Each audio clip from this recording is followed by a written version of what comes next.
Questa serie di video funge da approfondimento narrativo, filosofico ed introspettivo di Final Fantasy IX. Questo videogioco ha ricevuto l'amore che merita soltanto da qualche anno a questa parte, nonostante una calda accoglienza da parte della critica fin da subito. Purtroppo, molti hanno difficoltà nel superare lo scoglio iniziale della grafica cartunesca, del mondo colorato e dei toni scanzonati.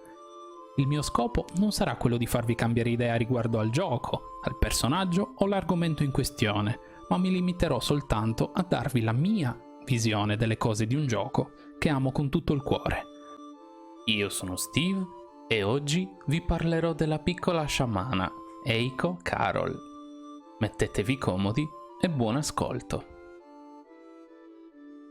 Eiko nasce nel marzo 1793 nel villaggio di Madainsari, terra in cui gli sciamani si rifugiavano ormai da secoli in seguito ad alcune oscure vicende riguardanti una leggendaria invocazione. Dopo un solo anno di vita, i genitori, alcuni dei pochi superstiti della catastrofe di qualche anno prima, vengono a mancare, lasciando la bambina sola con il nonno, con cui vive fino al 1799, anno in cui anch'egli muore. Eiko rimane quindi l'unica superstite del suo clan e vive in solitudine nel paese ormai in rovina, circondata soltanto da alcuni piccoli moguri. Uno di loro, tale Mogu, stringe con lei un legame molto forte e si promettono una reciproca ed eterna amicizia tramite lo scambio di due fiocchi che indossano sempre. Nonostante questi piccoli compagni, Eiko convive con la solitudine e non ha alcun contatto con esseri umani e nemmeno con i vicini nani. Sola e povera, spesso e volentieri effettua piccole scorribande con Mogu per rubare un po' di cibo dal villaggio di Conde Petit e continua a vivere di stenti, sperando di poter smettere un giorno di essere così isolata. 29 gennaio 1800. Eiko, durante uno dei suoi furti, incontra Jidan, Vivi, Garnet e Quina e, felice di essere considerata per la prima volta dopo tanto tempo, li invita a casa sua, mostrando un particolare interesse per il biondo ragazzo. I suoi banali tentativi di corteggiamento devono, però, essere intesi più come una disperata voglia di attaccarsi a qualcuno che a vero e proprio amore, e la ricerca di legare tanto e in fretta è un tentativo di tenere strette delle persone che finalmente la ascoltano e supportano.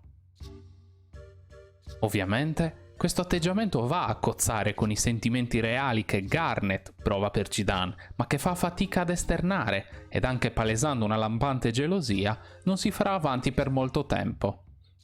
Questo crea una rivalità apparentemente unilaterale in cui Eiko vede Garnet come un ostacolo al suo tentativo di legare con il ragazzo, che porta però ad un risultato opposto, ovvero alla presa di coscienza della principessa che, poco a poco, diviene sempre più onesta e diretta nei confronti della persona che ama.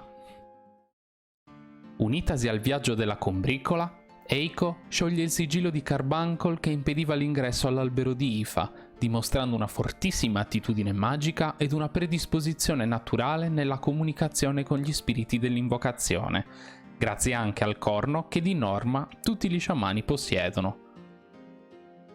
In possesso di uno dei 4 gioielli ancestrali, Lani la prende di mira, dietro ordine della regina Bran, e soltanto grazie all'intervento del misterioso Amaranth la reliquia resta nelle mani della bambina.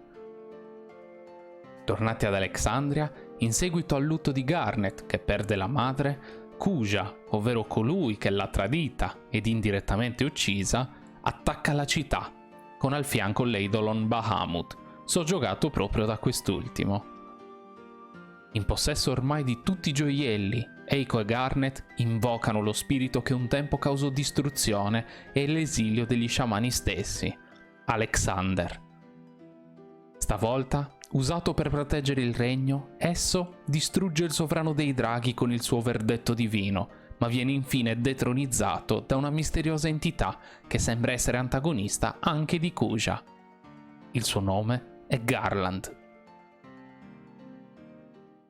Il genoma, che cercava una fonte di potere sufficiente a sconfiggerlo, tenta di estrarre gli spiriti invocativi di Eiko, rapita da Son e Zon per suo conto, ma Mogu si frappone tra loro e la bambina, andando in trance e mostrando la sua vera forma, chiamata Madain.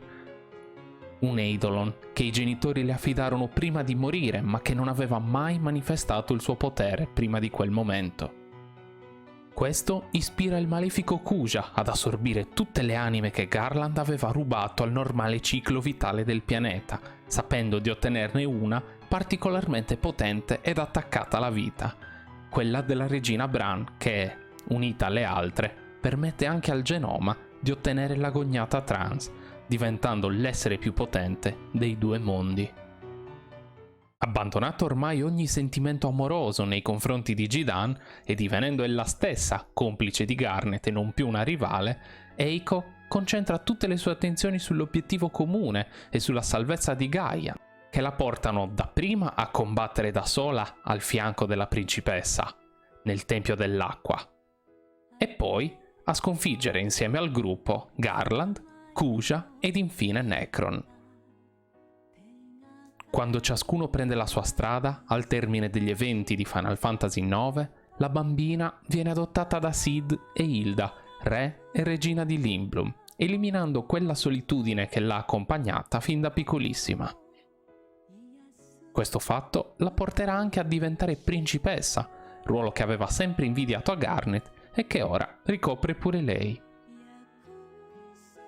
Eiko, nonostante la tenera età, è una bambina molto vispa ed acuta che legge molto e che ha appreso tanto dal nonno, pur rimanendo irruenta e istintiva proprio come qualcuno della sua età dovrebbe essere. I fantomatici sentimenti romantici che dice di provare non sono altro che eco di romanzi e libri che ha soltanto letto, in cui l'amore rendeva meno soli, ma soprattutto felici. Nel momento in cui si accorge che lei non è davvero più sola, smette immediatamente di provarci con Jidan, segno che era l'affetto e la compagnia ciò a cui aspirava e non una relazione romantica. Nonostante sia un personaggio che compare relativamente tardi, Eiko entra prepotentemente nella storia e ci dà enormi chiarimenti sulla lore degli sciamani, degli Eidolon e delle origini della stessa Garnet, divenendo il nuovo centro di gravità attorno a cui ruotano i piani malvagi degli antagonisti. Se vi è piaciuto questo video, iscrivetevi al canale, lasciate un like, un commento o condividete il video. Arriveranno presto nuovi contenuti di questo tipo e ricordate, potete sfruttare la sezione commenti per dare suggerimenti, consigli o nuovi argomenti da trattare. Noi ci vediamo al prossimo video.